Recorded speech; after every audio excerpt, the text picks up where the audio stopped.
독일의 한 군사연구원이 동남아시아 세미나에서 한국의 징병제를 비웃으며 시대착 오적이라고 평가했습니다. 하지만 직접 한국 훈련소를 방문한 후 그녀의 생각은 완전히 바뀌게 되는데요. 더 놀라운 건 함께 방문했던 태국 참모총장이 한국 병사들과 대화를 나눈 뒤 훈련소에서 눈물을 흘렸다는 사실입니다. 전 세계 군사 전문가들이 한국의 징병제를 재평가하기 시작한 가운데 과연 그들이 한국에서 발견한 특별한 것은 무엇이었을까요? 저는 독일 출신의 군사연구원 에바 하이네만입니다.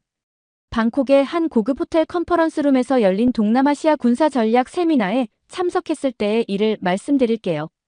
그날 오후 태국 참모총장 비라유트 대장이 발표 단상에 올라섰죠. 키가 크고 당당한 그의 모습에서 자신감이 넘쳐 흘렀습니다. 군복에 빛나는 계급장들이 조명을 받아 반짝거렸어요. 한국의 징병제는 시대착 오적이라고 봅니다. 비라유트 대장의 목소리가 회의실을 가득 메웠어요. 감정에 치우친 집단주의의 산물이죠. 저희 태국은 이미 시대에 맞는 민간화 군사 시스템을 준비하고 있습니다. 그는 파워포인트 자료를 넘기며 자신만만하게 말을 이어갔습니다. 그 순간 저도 속으로 피식 웃음이 나왔어요. 21세기의 징병제라니 정말 구시대적이라는 생각이 들었거든요. 효율성과는 거리가 먼 시스템이라고 여겼습니다. 주변에 앉은 다른 군사 전문가들도 고개를 끄덕이며 동조하는 분위기였어요. 특히 미국과 영국에서 온 연구원들은 더욱 적극적으로 동의하는 표정을 지었습니다. 자원 입대자들은 동기가 확실하고 전문성도 높습니다. 반면 징병제는 억지로 끌려온 사람들을 군인으로 만들려 하니 비효율적일 수밖에 없죠. 비라유트 대장이 계속해서 설명했습니다. 저는 그의 말에 깊이 공감하며 메모를 해두었어요. 펜을 움직이는 손에도 힘이 들어갔습니다. 현대전은 첨단 기술과 전문성이 핵심입니다. 수많은 병력을 동원하는 것보다는 소수 정예로 효율성을 극대화하는 것이 맞다고 생각해요. 비라유트 대장의 말에 회의실 곳곳에서 박수가 터져 나왔습니다. 저 역시 박수를 치며 그의 견해에 동감했어요. 세미나가 끝나고 호텔 로비에서 커피를 마시며 동료들과 이야기를 나누었습니다. 대리석 바닥이 반짝거리는 고급스러운 로비 카페에서 저희는 원형 테이블에 둘러앉았어요. 한국 사람들은 참 특이해. 아직도 징병제를 고집하다니. 한 미국 국방부 출신 연구원이 아메리카노를 홀짝이며 말했죠. 맞아요. 현대전에서는 소수 정예가 훨씬 효과적인데 말이에요. 저 역시 그렇게 생각했습니다. 카푸치노 거품을 저으며 고개를 끄덕였어요. 독일도 이미 오래전에 징병제를 폐지했거든요. 훨씬 효율적이고 전문적인 군대를 만들 수 있었습니다. 그날 밤 호텔방에서 자료를 정리하면서도 계속 그 생각이 맴돌았어요. 침대에 노트북을 올려놓고 세미나 내용을 타이핑하면서도 한국의 징병제에 대한 의문이 계속 들었습니다. 정말 시대에 뒤떨어진 제도일까? 아니면 우리가 놓치고 있는 무언가가 있는 걸까? 하지만 그때만 해도 저는 확신했습니다. 징병제는 분명 비효율적인 시스템이라고 말이죠. 다음 날 아침 태국 현지 언론에서 비라유트 대장의 발언이 크게 보도되었습니다. 호텔 조식당에서 신문을 펼쳐보니 태국 징병제 폐지 실험 본격 착수라는 헤드라인이 눈에 띄었어요. 저는 이 실험이 어떤 결과를 가져올지 무척 궁금했습니다. 과연 태국이 우리 모두에게 새로운 군사 모델을 제시할 수 있을까 하는 기대감도 들었거든요. 태국으로 돌아온 비라유트 대장은 곧바로 자원병 전환 실험을 시작했습니다. 방콕 외곽의 한 훈련소에서 진행된 이 실험은 처음에는 꽤 희망적으로 보였어요. 젊은 자원 입대자들이 훈련소에 모여들었고 그들의 표정은 밝고 자신감에 차 있었습니다. 하지만 며칠 지나지 않아 상황이 이상하게 돌아가기 시작했어요. 저는 독일에서 이 실험을 지켜보고 있었는데 태국 군부에서 보내온 보고서를 읽으며 점점 우려가 커졌습니다. 병사들의 복장이 제멋대로였고 훈련 중간에 셀카를 찍는 모습이 소셜미디어에 올라오기 시작했거든요. 인스타그램에 올라온 한 영상을 보고 정말 놀랐어요. 훈련복을 입은 병사가 동료와 함께 웃으며 사진을 찍고 있는 모습이었습니다. 오늘 훈련 너무 재밌었어. 친구들과 함께여서 더 좋았지라는 댓글까지 달려 있었죠. 처음에는 밝은 분위기가 좋다고 생각했지만 점점 이게 군사훈련인지 캠프인지 구분이 안 되기 시작했어요. 현지 기자가 훈련소를 방문해서 인터뷰한 내용도 충격적이었습니다. 한 병사는 친구 따라 놀러 왔다가 훈련소에 끌려왔어요. 뭘 해야 할지 잘 모르겠어요라고 말했어요.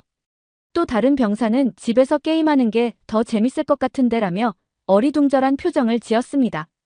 저는 이 영상들을 보면서 점점 불안해졌어요. 이건 실험이 아니라 방치나 다름없었거든요. 군사훈련의 기본인 규율과 질서가 전혀 보이지 않았습니다. 병사들은 마치 놀러 온 것처럼 행동했고 지휘관들도 어떻게 대처해야 할지 모르는 듯 했어요. 특히 충격적이었던 건 야간 훈련 영상이었습니다. 어둠 속에서 진행되어야 할 진지한 훈련이 마치 놀이처럼 변해버렸어요. 병사들은 휴대폰 손전등을 켜고 장난을 치며 웃고 있었고 일부는 아예 훈련을 포기하고 앉아서 쉬고 있었습니다. 태국 현지 언론들도 이 상황을 우려하기 시작했어요. 자원병 실험, 예상과 다른 결과라는 제목의 기사가 연일 쏟아졌습니다. 한 군사 전문가는 동기부여가 부족한 자원 입대자들을 제대로 관리하지 못하고 있다며 비판했죠. 저는 독일에서 이 모든 상황을 지켜보며 혼란스러웠어요. 분명히 자원 입대가 더 효율적이라고 생각했는데 실제로는 전혀 다른 결과가 나타나고 있었거든요. 밤늦게 호텔방에서 이 자료들을 정리하면서 한 가지 의문이 들었습니다. 과연 우리가 생각하는 효율성이 정말 올바른 기준일까? 비라유트 대장도 이 상황에 당황한 것 같았어요. 처음에는 자신만만하게 발표했던 그도 점점 말수가 줄어들었고 언론 인터뷰 요청도 거절하기 시작했습니다. 상황이 예상과 전혀 다르게 흘러가고 있었거든요. 저는 이 혼란스러운 상황을 직접 확인하고 싶었어요. 독일 국방부를 통해 한국 육군 훈련소 방문을 요청했습니다. 비교 연구를 위해서라고 명분을 내세웠죠. 사실 저는 한국의 징병제 시스템이 정말 비효율적인지 직접 눈으로 확인하고 싶었거든요. 다행히 한국 측에서 방문을 허가해 주었습니다. 외교관 신분으로 논산훈련소를 방문할 수 있게 되었어요. 인천공항에 도착했을 때부터 뭔가 다른 느낌이 들었습니다. 공항 직원들의 친절하면서도 정확한 업무 처리 방식이 인상적이었어요. 논산훈련소에 도착하니 육군교육사령부 소속 정유찬 중령이 저를 맞이해 주었습니다. 첫 인상은 정말 특별했어요. 엄격해 보이면서도 따뜻함이 느껴지는 분이었거든요. 군복을 단정하게 입고 있었지만 표정에서는 부드러움이 묻어났습니다. 에바 박사님, 멀리서 오시느라 고생하셨습니다. 저희 훈련소에 관심을 가져주셔서 감사해요. 정유찬 중령의 첫 인사말이었습니다. 유창한 영어로 말하면서도 한국적인 정중함이 느껴졌어요. 훈련소 안내를 받으며 정유찬 중령과 대화를 나누었습니다. 저희는 이들이 군인이 되기 전에 먼저 인간이 되어야 한다고 믿습니다. 그의 말이 제 마음에 깊이 와닿았어요. 하지만 동시에 의구심도 들었습니다. 훈련소에서 인간성을 말하다니 좀 과장된 연출 같다는 생각이 들었거든요. 독일에서는 어떤 방식으로 군사훈련을 진행하시나요? 정유찬 중령이 제게 물었습니다. 저는 독일의 자원입대 시스템에 대해 설명했어요. 저희는 동기가 확실한 자원입대자들로 구성되어 있어서 효율성이 높다고 생각합니다. 그렇군요. 하지만 저희는 조금 다른 관점에서 접근하고 있어요. 정유찬 중령이 미소를 지으며 말했습니다. 모든 청년이 이곳을 거쳐가면서 단순히 군사기술만 배우는 게 아니라 사회 구성원으로서 필요한 덕목들을 익히게 됩니다. 훈련소 내부를 둘러보니 정말 체계적으로 운영되고 있었어요. 병사들의 움직임 하나하나에 질서가 있었고 무엇보다 그들의 눈빛이 살아있었습니다. 태국에서 본 영상과는 완전히 달랐어요. 여기서는 진지함과 긴장감이 느껴졌지만 동시에 활력도 넘쳤습니다. 내일부터 훈련 일정 중 일부를 직접 체험해 보시겠어요? 정유찬 중령이 제안했습니다. 저는 망설였어요. 과연 제가 그 강도 높은 훈련을 견딜 수 있을까 하는 걱정이 들었거든요. 하지만 호기심이 더 컸습니다. 네, 해보겠습니다. 그날 밤 숙소에서 내일 일정을 생각하며 잠들었어요. 과연 한국의 징병제 시스템이 어떤 모습일지, 정말 우리가 생각하는 것처럼 비효율적일지 궁금했습니다. 침대에 누워 천장을 바라보며 태국의 실험 결과와 비교해 보려 했지만 벌써부터 뭔가 다르다는 느낌이 들었어요. 새벽 4시에 기상 나팔 소리가 울렸습니다. 평소보다 훨씬 이른 시간이었지만 이상하게 몸이 기운차게 일어났어요. 병사들과 함께 세면과 정리정돈을 마치고 운동장으로 나갔습니다. 이른 새벽 공기가 차갑게 폐를 파고들었지만 상쾌했어요. 첫 번째 훈련은 분대장 체계 교육이었습니다. 한 분대가 어떻게 움직이는지, 각자의 역할이 무엇인지 배우는 시간이었어요. 처음에는 복잡해 보였지만 점점 하나의 유기체처럼 움직이는 모습이 신기했습니다. 개인이 아닌 집단으로 움직이는 힘을 느낄 수 있었어요. 하나, 둘, 셋, 넷. 구령에 맞춰 움직이는 병사들의 모습을 보며 저도 모르게 감탄했습니다. 이건 단순한 군사훈련이 아니었어요. 서로 다른 배경을 가진 청년들이 하나의 목표를 향해 움직이는 협력의 예술이었습니다. 오후에는 집단 심리 안정 교육이 있었어요. 처음 들어보는 프로그램이었는데 병사들이 서로의 이야기를 나누며 정신적 유대감을 형성하는 시간이었습니다. 한 병사가 고향 이야기를 하며 눈물을 흘렸는데 다른 병사들이 자연스럽게 위로해주는 모습이 감동적이었어요. 저는 처음에 군대 오기 싫었어요. 하지만 여기서 만난 전우들 덕분에 많이 변했습니다. 한 병사의 고백이 제 마음을 울렸습니다. 이런 진솔한 감정 표현이 군사훈련 중에 나올 줄은 몰랐거든요. 저녁 식사 후에는 야간 구보가 시작되었습니다. 그런데 하필 그날 눈이 내리기 시작했어요. 강설 속에서 뛰는 건 처음 경험해보는 일이었습니다. 발걸음이 무거워지고 숨이 가빠졌지만 옆에서 함께 뛰는 병사들의 격려 덕분에 포기하지 않을 수 있었어요. 박사님, 괜찮으세요? 한 병사가 제 상태를 걱정하며 물었습니다. 저보다 훨씬 어린 청년이 저를 챙겨주는 모습에 마음이 따뜻해졌어요. 고마워요. 힘내서 끝까지 해볼게요. 저는 그렇게 대답하며 계속 뛰었습니다. 구보가 끝나고 나서 훈련병들과 함께 뜨거운 차를 마셨어요. 김이 모락모락 나는 차를 마시며 오늘 하루를 되돌아보니 정말 특별한 경험이었습니다. 단순히 체력 단련이나 군사기술을 배우는 것이 아니라 사람과 사람 사이의 유대감을 형성하는 과정이었어요. 그 순간 제가 느낀 감정을 어떻게 표현해야 할지 모르겠더라고요. 분명히 고함과 엄격한 규율이 있었지만 그 속에서 따뜻함을 느꼈습니다. 이건 뭔가 완전히 다른 차원의 훈련이었어요. 태국에서 본 무질서하고 목적 없는 모습과는 정반대였습니다. 잠자리에 들면서 오늘 하루를 정리해보니 제 고정관념이 흔들리기 시작했어요. 과연 효율성이라는 기준만으로 군사 시스템을 평가할 수 있을까? 한국의 징병제에는 우리가 놓치고 있던 무언가 중요한 가치가 있는 것 같았습니다. 며칠 후 태국에서 비라유투 대장이 한국을 방문한다는 소식을 들었어요. 태국 측 인사 초청으로 논산훈련소를 둘러보기로 했다고 했습니다. 저는 그가 어떤 반응을 보일지 무척 궁금했어요. 방콕에서 그렇게 자신만만하게 한국의 징병제를 비판했던 그였으니까요. 비라유투 대장이 도착한 날, 저도 함께 훈련소 견학에 참여했습니다. 그는 여전히 당당한 모습이었지만 어딘지 모르게 긴장한 듯 보였어요.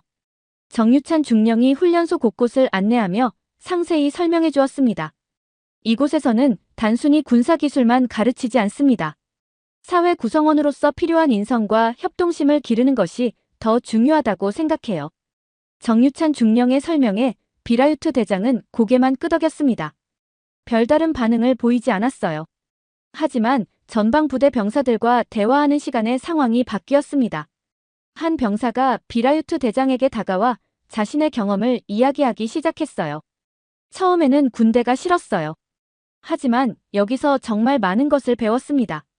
무엇을 배웠는지 말해볼 수 있나요? 비라유투 대장이 조심스럽게 물었습니다. 그 순간 병사의 눈이 반짝였어요. 전 국민이 군대를 통해 하나가 된다는 게 무슨 말인지 여기서 처음 알았습니다. 서로 다른 지역, 다른 배경을 가진 사람들이 모여서 하나의 목표를 향해 나아가는 거예요. 비라유투 대장의 표정이 굳어지기 시작했어요. 병사가 계속 말을 이어갔습니다. 집에서는 혼자만 생각하고 살았는데 여기서는 항상 동료를 먼저 생각하게 돼요.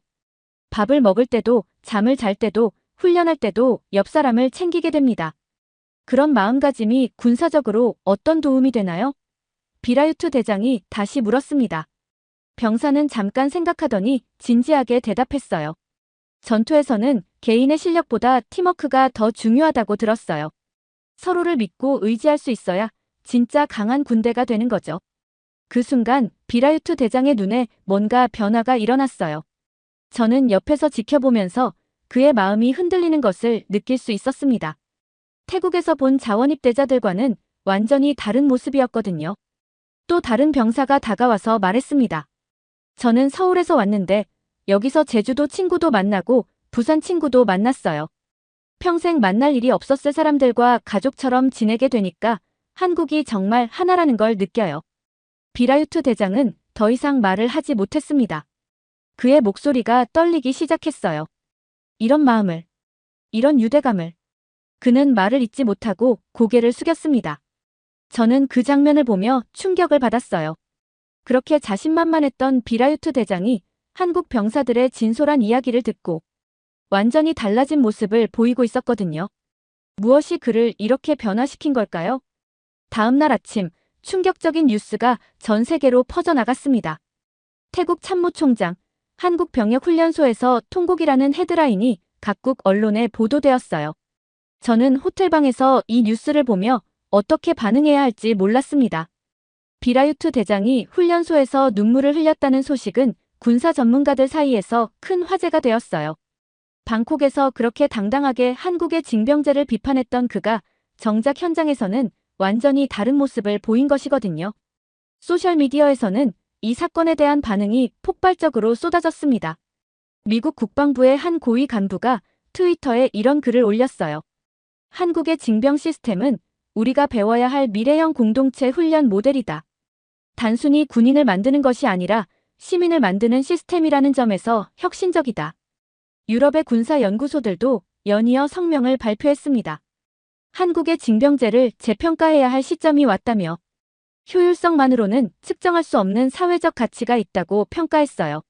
저는 이런 반응들을 보며 점점 혼란스러워졌습니다. 특히 영국 왕립군사대학의 교수가 발표한 논문이 주목받았어요. 한국의 징병제는 군사훈련을 넘어서 사회 통합의 도구 역할을 하고 있다. 이는 현대 사회가 직면한 개인주의와 사회 분열 문제에 대한 하나의 해답이 될 수 있다는 내용이었습니다. 저는 침묵 속에서 이 모든 반응들을 지켜보며 메모를 했어요. 제 노트에는 점점 더 많은 의문표가 늘어갔습니다. 과연 우리가 지금까지 옳다고 생각했던 기준들이 정말 올바른 것일까? 효율성이라는 잣대로만 모든 것을 판단할 수 있을까? 태국에서는 자원병 전환 실험이 완전히 실패로 돌아갔다는 소식도 들려왔어요. 훈련소에서 질서가 무너지고 병사들의 사기가 떨어져서 결국 원래 시스템으로 돌아갔다고 했습니다. 비라유트 대장의 야심찬 계획이 무산된 것이죠. 한편 한국에서는 이런 국제적 관심에 대해 담담하게 반응하고 있었어요. 정유찬 중령은 제게 이렇게 말했습니다. 저희는 특별한 일을 하고 있다고 생각하지 않아요. 그냥 우리가 해야 할 일을 하고 있을 뿐입니다. 그날 밤 저는 호텔방에서 혼자 앉아 눈물을 훔쳤어요. 왜 눈물이 나는지도 모르겠더라고요. 지금까지 제가 확신했던 모든 것들이 흔들리고 있었습니다. 독일에서 군사 연구를 하면서 쌓아온 이론들과 신념들이 한국에서의 경험으로 인해 완전히 뒤바뀌고 있었어요. 제 핸드폰으로는 계속해서 각국 동료들의 연락이 왔습니다. 레바, 한국에서 뭘 본 거야? 정말 그렇게 다른가? 독일 국방부의 선배가 물었어요. 저는 어떻게 대답해야 할지 몰랐습니다. 말로 설명하기에는 너무 복잡하고 깊은 경험이었거든요.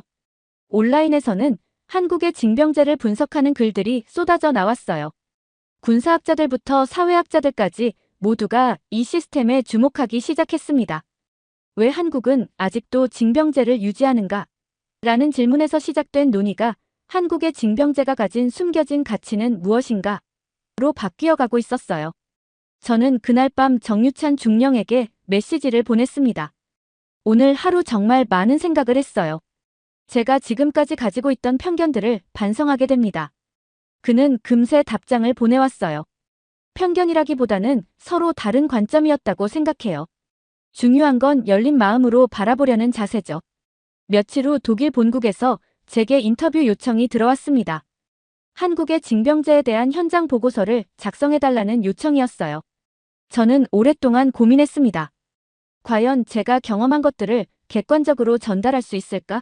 아니면 개인적인 감정에 치우쳐서 보고하게 될까? 결국 저는 진실을 말하기로 결심했습니다. 화상 인터뷰에서 저는 이렇게 말했어요.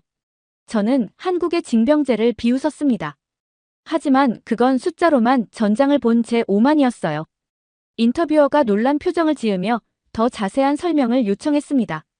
한국의 훈련소는 인간을 무기로 만들지 않습니다. 공동체의 벽돌로 만들더군요. 저는 계속해서 설명했어요. 개인의 능력을 극대화하는 것보다 집단의 조화를 중시하는 시스템이에요. 처음에는 비효율적으로 보였지만 실제로는 훨씬 강력한 힘을 만들어내고 있었습니다. 인터뷰어가 반박했습니다. 하지만 현대전에서는 개인의 전문성이 더 중요하지 않나요? 저는 잠깐 생각한 후 대답했어요. 그렇게 생각했어요. 하지만 한국에서 본 것은 개인의 전문성과 집단의 조화가 공존할 수 있다는 것이었습니다. 구체적으로 어떤 점이 인상적이었나요? 인터뷰어가 다시 물었습니다. 저는 논산훈련소에서의 경험을 떠올리며 말했어요. 훈련 중에 제게 따뜻한 물을 내주던 병사의 모습, 동료를 먼저 챙기는 자연스러운 배려, 서로 다른 지역 출신들이 진짜 가족처럼 지내는 모습들이요. 그런 것들이 군사적으로 어떤 의미가 있다고 생각하세요? 인터뷰어의 질문이 계속되었습니다. 저는 확신을 가지고 대답했어요. 진정한 강함은 개인의 능력에서 나오는 게 아니라 서로를 믿고 의지할 수 있는 신뢰에서 나온다는 걸 깨달았습니다. 인터뷰가 끝나고 나서 저는 홀가분했어요. 제 솔직한 마음을 다 털어놓았거든요. 독일 동료들이 어떤 반응을 보일지는 모르겠지만 적어도 제 양심에는 부끄럽지 않았습니다. 그날 저녁 독일의 한 방송사에서도 연락이 왔어요. 태국 참모총장 사건과 관련해서 전문가 의견을 구하는 것이었습니다. 저는 이번에도 솔직하게 답했어요. 비라유트 대장의 눈물은 단순한 감정적 반응이 아니었어요. 자신이 놓치고 있던 중요한 가치를 발견한 순간의 깨달음이었습니다. 한국의 징병제가 다른 나라들에게 주는 시사점은 무엇일까요? 기자가 물었습니다. 저는 잠깐 생각한 후 이렇게 답했어요. 효율성만으로는 측정할 수 없는 사회적 가치가 있다는 것이에요. 군대가 단순히 전쟁을 위한 도구가 아니라 사회 통합의 역할도 할 수 있다는 걸 보여줍니다. 한국에서의 마지막 날, 저는 정유찬 중령에게 손편지를 썼습니다. 요즘 같은 디지털 시대에 손편지라니 우스워 보일 수도 있지만 제 진심을 전하는 가장 좋은 방법이라고 생각했어요. 정유찬 중령님께로 시작한 편지에서 저는 이런 내용을 적었습니다.